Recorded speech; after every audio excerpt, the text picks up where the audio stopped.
Episode 3 की starting एक beautiful से तालाब को दिखाते हुए होती है और अब हमें जिन और क्विन को दिखाया जाता है जो कि एक केव के अंदर होते हैं।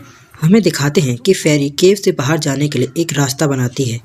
अब जिन ये देख के खुश होता है कि हमें बाहर जाने का रास्ता मिल गया और वो फिसल के गिरने लगता है और जिन अपने सर पे हाथ रखता है कि मैं बच गया। वहीं उसके सर पे एक स्पेल वाला सिंबल लगा था जो कि हिल जाता है जिससे उसका आकार बढ़ने लगता है। अब हमें यहाँ ये पता चलता है कि क्विन ने अपने पावर से इन सब का आकार छोटा किया था।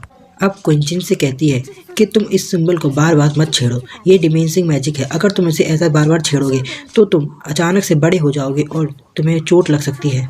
अब जिन उससे सॉरी बोलता है और कहता है कि मैं आगे से याद रखूंगा। अब जिन फेरी से पूछता है कि तुम और कौन कौन से जादू जानती हो, तो वो बताती है कि मैं बहुत से मैजिक्स भूल चुकी हूँ क्योंकि ट्रैवल के टाइम उसका जो एक्सीडेंट हुआ था उसमें उसकी कुछ याददाश्त भी चली गई है। जिन कहता है कि कोई बात नहीं, ये अच्छा है कि तुम बिल्कुल ठीक हो। अब जिन उससे कहता है कि मैं तुम्हारी प्रोटेक्शन करूँगा, मैं बहुत पावरफुल हूँ। अब हमें यहाँ पर इन दोनों के बीच एक लव एंगल दिखाया जाता है क्योंकि फेरी जो होती है वो जिन की तरफ अट्रैक्ट होती है और यहाँ पे ये सीन बहुत ही रोमांटिक टाइप का होता है। अब फेरी जिन से कहती है थैंक यू मेरी रक्षा करने के लिए। फिर जिन उससे कहता है कि मैं मजाक नहीं कर रहा, मैं सच बोल रहा हूँ, मैं उन सभी डीमंस को हरा सकता हूँ। अब ये बात सुनकर वो सभी लोग वहाँ हंसने लगते हैं और इसके बाद ओल्ड रेड जिनसे कहता है कि हमें यहाँ बोतल ढूंढने के लिए आए थे, ये सब करने के लिए नहीं। अब इसके बाद फेरी भी कहती है कि मुझे यहाँ से स्पिरिचुअल एनर्जी का एहसास हो रहा है। वो लोग वहाँ से बाहर जाने को देखते हैं तो वो देखते हैं कि चारों ओर पानी भरा है और ये लोग यहाँ से कैसे जाएंगे। ये लोग यही सोच रहे होते हैं कि जिनको एक आइडिया आता है कि हमारे पास तो हमारा एक चूहा है, हम इसी का इस्तेमाल करेंगे। अब ओल्ड रेड कहता है क्या कर रहे हो तुम, क्या करना चाहते हो मेरे साथ। वो पीछे हटने लगता है। फिर तभी जिन अपना आइडिया बताता है और वो लोग चूहे के ऊपर बैठ जाते हैं। फिर ओल्ड रेड वहाँ से जंप मारता है और उन सभी को उस रिवर को पार कराता है।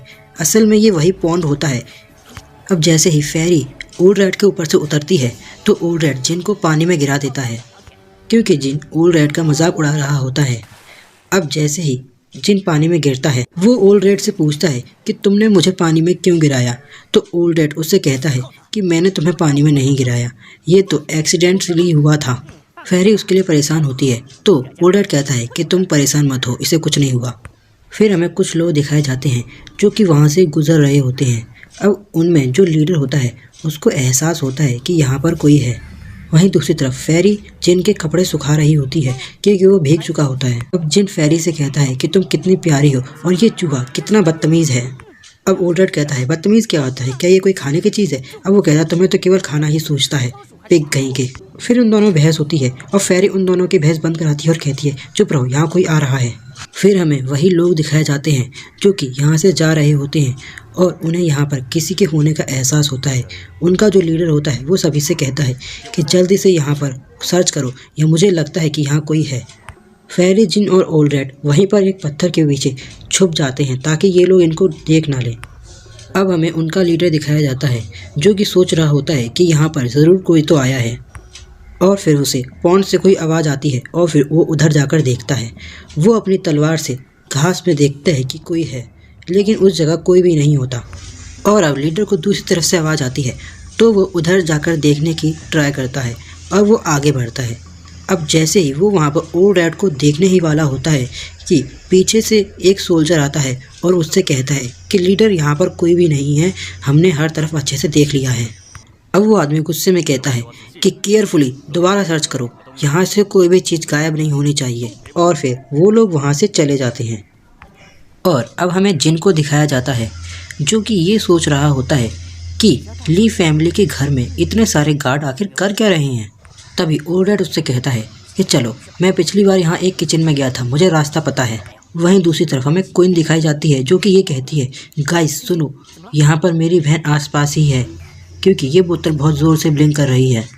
वहीं फिर जिन को एक बात याद आती है कि जो गार्ड का लीडर होता है वो किसी खास चीज़ की प्रोटेक्शन के लिए लगाया गया था और वो खास चीज़ हो सकता है कि इसके सिस्टर की बोतल हो। और तभी वो क्वीन से कहता है कि हो सकता है तुम्हारी सिस्टर की बोतल यहीं हो। वहीं फिर जिनके घाव में पेन होता है और फिर वो जल्दी से अपने घाव को ठीक करने के लिए क्वीन को वहाँ से खींच के ले जाता है और कहता है हमें तुम्हारी बहन को जल्दी ढूंढना होगा। तभी ओल्ड रेड कहता है कि कि चलो जल्दी से मेरे ऊपर बैठ जाओ मिस क्वीन। उसके बाद वो दोनों उस रैट के ऊपर बैठते हैं और फिर वहाँ से निकल जाते हैं। ये एपिसोड यहीं पर एंड होता है। अगर आपको ये एपिसोड पसंद आया तो कमेंट में लिखना ना भूलें। नेक्स्ट 我叫叶宇，是个闯荡江湖的游侠。